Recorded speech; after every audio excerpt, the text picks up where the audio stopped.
Video we'll be doing the unboxing and have a first look at the Samsung Galaxy J7 Pro. And I don't know why many of you asked me to review this device, so I purchased this one, and I purchased it from the local market from Faisal Communications. And as you can see, the price quoted here is 22,300, but I got it from Faisal Communications for 20,400. It's also available via Flipkart, and the price on Flipkart is 20,900, guys. So I'll leave the link for Flipkart in the show notes. So if you're buying it online, do use the link. It does help the channel. And let's just cut the seals and have a look. And interesting thing is that this one is also having the Exynos 7870 processor. And that was baffling to me, considering the price point of this device. This is priced above 20,000, and this is the Galaxy J7 Next. This is priced at 11,500. This one also has the same processor. So I just don't get the logic of Samsung India and their pricing. Yes, there is one thing that is very different in this one, is that this one is the first, not the first, this is the most affordable device that has Samsung Pay. So this has full functionality of the Samsung Pay. But again, my question is, let me break the seal. Will you be paying this high premium for just that Samsung Pay? So let's open this up, and as you can see, we get the device itself. This is in gold color. There is also one more color that is in black. Good thing is that it comes with 64 GB of internal storage. I'll talk about the other specs later on. So quick start guide and other stuff. As you can see, it's also in Hindi. I'll keep these things to the side for now. And we also get the SIM ejector tool that is there, and we get two cables. This is micro USB. Sadly, it is still having the micro USB. It's not USB type C that you're getting. And this is the headset that we are getting. But again, it's very strange that Samsung is just including the older type headset. This is not the in-ear. Considering the price point, again, I feel they should have provided the in-ear headset. Let's look at the charger and rating. Does it support fast charging?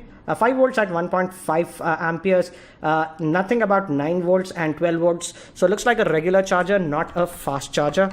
So let me keep these things to the side. That's what we get in the box. And before we continue, I want to thank Bank Bazaar for sponsoring this video. You know you can buy this phone online in the comfort of your home. Then why run around for your loans and credit cards? Download the Bank Bazaar app, fill in a few details and get e-approval in 30 minutes. No paperwork, no tension. So what will you choose? Tension Hazar? Yeah, Bank Bazaar.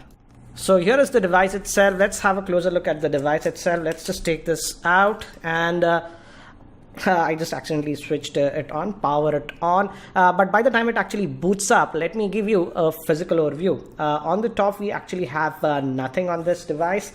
And this is the speaker actually. Here we have the speaker. This is the power on off button. Bottom we have the 3.5mm headphone jack, micro USB port, main microphone. And we actually have two slots, so you can actually add two SIM cards and even a micro SD card on this device. So that's actually a good thing. Volume rockers. Back it says that camera, it's a single camera, guys, not dual. Bottom is just the LED flash, and gives basic info. The body is actually made up of metal. So in terms of build quality, I would say the build quality on this device is actually good.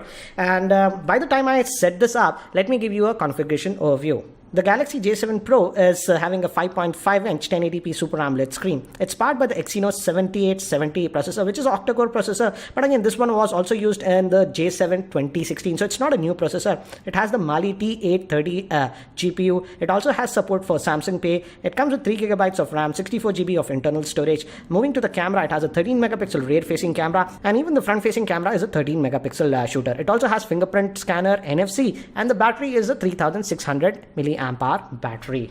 So guys, I've just finished setting up this device, and as you can see, it's having that 5.5-inch Super AMOLED screen. And in terms of build quality, I would say the build quality is actually good on this device. And it comes with a familiar touch, this new touch surface that you get. So that's what we are getting on this one. And let's look at under the hood. And I'm assuming this should have an auto brightness sensor. We'll check that. Yeah, it has auto brightness sensor, as you can see. And let's just go back and let's see the Android version and other things. So let's go to about the device. And as you can see, this is known as the Galaxy J7 Pro. And I'm just going to decline, accept this for now. And if you go to software info, as you can see, it's running on Android version 7.0, so it's on no good, but already the 7.1 and other updates have come. So let's go back, and I've noticed that these buttons are not backlit. So this is very strange considering the price of this device is almost 21,000. Samsung has not enabled backlit buttons to this one. This is the problem with the Samsung Galaxy J series. They try to gimp a lot of features unnecessarily, I would say. Anyways, let's look at the storage that we have. If we go to storage, device manager, and if you go to storage, it's going to take a couple of seconds. Out of that 64 gigabytes, I'm happy that we are getting 64 gigabytes of internal storage. We get 53.2 GB space, and I really like the fact that this device is having a dedicated micro SD card slot, so you can put 2 SIMs and a SD card. So storage should not be an issue with this device. Let's just go back, and again, it's a typical Samsung UI that you're getting, the new one. So that's what it is, and we have a couple of apps that are pre-installed Samsung apps. For example, S Health is also there, and let's go back, and obviously Google Apps and some of the Microsoft apps are also pre-installed on this device. And it also has FM radio functionality. I know many people like that, so that is also there. And the biggest thing about this one is that this is having that Samsung Pay functionality, so you can add your credit cards and stuff on this, and you can, if the terminal supports tap to pay, you can just tap and pay. So that is the main biggest reason I would say, if you want to get this device, get for that, because at this price point there are a lot of other devices that have better configuration. But if you want Samsung Pay, yes, this has. Sadly, it's not pre-installed, you have to install it, which is funny because that's the whole setting part of this device. But that's what we have. Again, I really like the build quality. So what is where I have to give credit, I have to give credit. It really feels nice for a J series phone. The build quality really feels good. Let's also test the fingerprint scanner. Let me try. And as you can see, the fingerprint scanner is an active one, so you can just place your finger on it and it unlocks.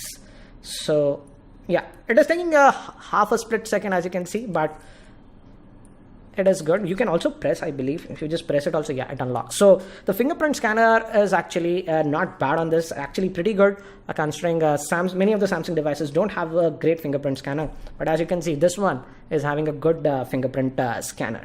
Now let's also look at the camera, as this one is having a 13 megapixel rear facing camera, but this one is having a f1.7 lens, and even the front facing camera is a 13 megapixel shooter on this. So let's have a look at this. So this is the typical interface that you are getting. You can use the filters, switching on cameras and stuff. So this is the interface that you get, and you have that tap to focus, and you can take the snap. Looks like it's taking the snaps fairly quickly. And let me see if we can get that bokeh effect because of that f1.7 lens. Let me focus on this. Actually, let me show you that snap and some of the other snaps that I have taken around my office. So in terms of bokeh, yes, you can get some decent bokeh effect, that's depth of field, because of the f1.7 lens. And here are some of the other sample shots that I have taken around my office. Overall, the camera looks to be good, but again, you have to be careful in artificial lighting and low lighting conditions, because this one again does not have any optical image stabilization.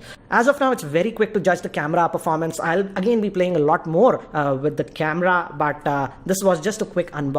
It'll be very interesting to see how this device handles gaming, because the Exynos 7870 with the Mali T830 GPU pushing a 1080p screen, it can be a little bit challenging. So I will definitely test out how this one does in gaming. So stay tuned to my channel, and if you're not subscribed to my YouTube channel, hit that subscribe button. Thanks for watching. This is Ranjit, and I hope to see you in my next video.